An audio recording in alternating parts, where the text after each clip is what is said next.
ರಾಜ್ಯ ಸರ್ಕಾರ ಇವತ್ತು ರೀತಿ ಧಿಕಾರಿಯಾಗಿದೆ.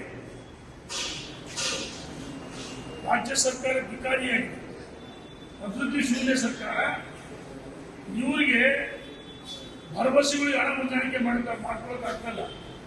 ಪಾಪ ವಯೋವೃದ್ಧರಿಗೆ ನಮ್ಮ ನಾಯಕರಾದ ಯಡಿಯೂರಪ್ಪನವರು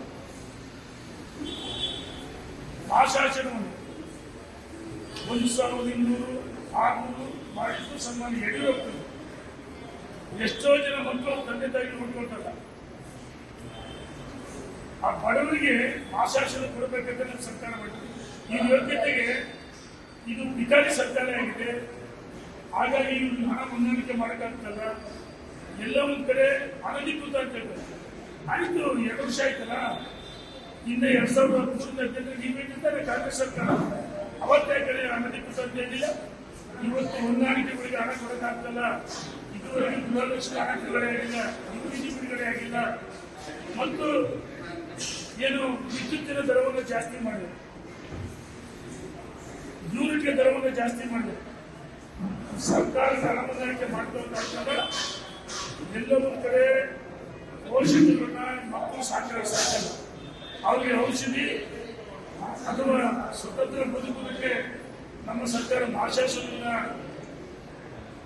ಕೊಟ್ಟಿದ್ವಿ. ಅದನ್ನು ತಡೆಯತಕ್ಕಂಥ ಪ್ರಯತ್ನ ಈ ಸರ್ಕಾರ, ಜನೌಷಧಿ ಕೇಂದ್ರ ಸರ್ಕಾರ ಜನೌಷಧಿ ಕೇಂದ್ರ ಮಾಡಿದೆ.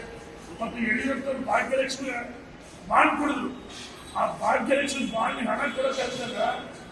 ಇವತ್ತು ನನಗೆ ಗಂಟೆ ಹಾಕೋದು ಒಬ್ಬ ಮಹಿಳೆ ಕರೆ ಮಾಡಿದ್ರು, ಬಂಜಾರ ಸಮಾಜದ ಮಹಿಳೆ.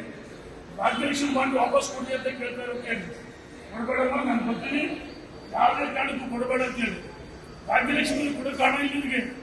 ಆ ಭಾಗ್ಯಲಕ್ಷ್ಮಿ 18 ವರ್ಷ, ಆ ಮಗು 18 ವರ್ಷ ಬಂದಮೇಲೆ ಅವಳಿಗೆ ಉಚಿತವಾಗಿ ಶಿಕ್ಷಣ ಭಾಗ್ಯಲಕ್ಷ್ಮಿ ಮಾಡಿಕೊಟ್ಟಾಗ SLC-ವರೆಗೂ ಉಚಿತವಾಗಿ ಶಿಕ್ಷಣವನ್ನು ಕೊಡಬೇಕಂತದ್ರಲ್ಲಿ ನಿಯಮ ಇತ್ತು.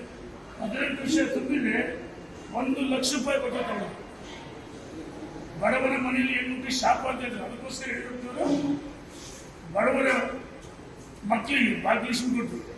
ಮಕ್ಕಳು ಸ್ಕೂಲಿಗೆ ಹೋಗ್ತಾ ಇಲ್ಲ, ಗ್ರಾಮೀಣ ಪ್ರದೇಶ ಮಕ್ಕಳು, ಅವ್ರಿಗೆ ಪ್ರೋತ್ಸಾಹ ಕೊಟ್ಟು ಬಯಸ್ಕಲ್ ಕೊಟ್ಟರು. ಆ ಬಯಸ್ಕಲ್ ಯೋಜನೆ ನಿಲ್ಲಿಸಿದೆ. 6,000 ರೂಪಾಯಿ ಕೊಟ್ಟರೆ ಯಡಿಯೂರಪ್ಪನಲ್ಲಿ ಹೆಚ್ಚುವರಿ 4,000 ಕೊಟ್ಟರು. ಅದನ್ನು ನಿಲ್ಲಿಸಿದೆ ಸರ್ಕಾರ. ಮತ್ತು ರೈತರ ಮಕ್ಕಳ ವಿದ್ಯಾನಿಧಿ ಅದನ್ನು ನಿಲ್ಲಿಸಿದೆ. ಈ ಸರ್ಕಾರ ದರೋಡೆ ಸರ್ಕಾರ, ಲೂಟಿ ಸರ್ಕಾರ ಮತ್ತು ಇವತ್ತೇನು 10 ಸರಣಿ ಹತ್ಯೆಗಳ ಸರ್ಕಾರ. ಇದು ಒಂದು ಬಾಕಿ ಅಂತ ಪಿಚ್ಚೆ ಕೊಡ್ತೀವಿ. ಉಪಮುಖ್ಯಮಂತ್ರಿ ಗೃಹ ಸಚಿವರು ರಾಜೀನಾಮೆ ಕೊಡಲೇಬೇಕು. ಆಮೇಲೆ ತರಾತುರಿಯಲ್ಲಿ ಆಟಗಾರರು ಕಳಿಸಿ ಸಂಭ್ರಮಾಚರಣೆ ಮಾಡ್ತಕ್ಕಂಥ ಏನು ಇತ್ತು.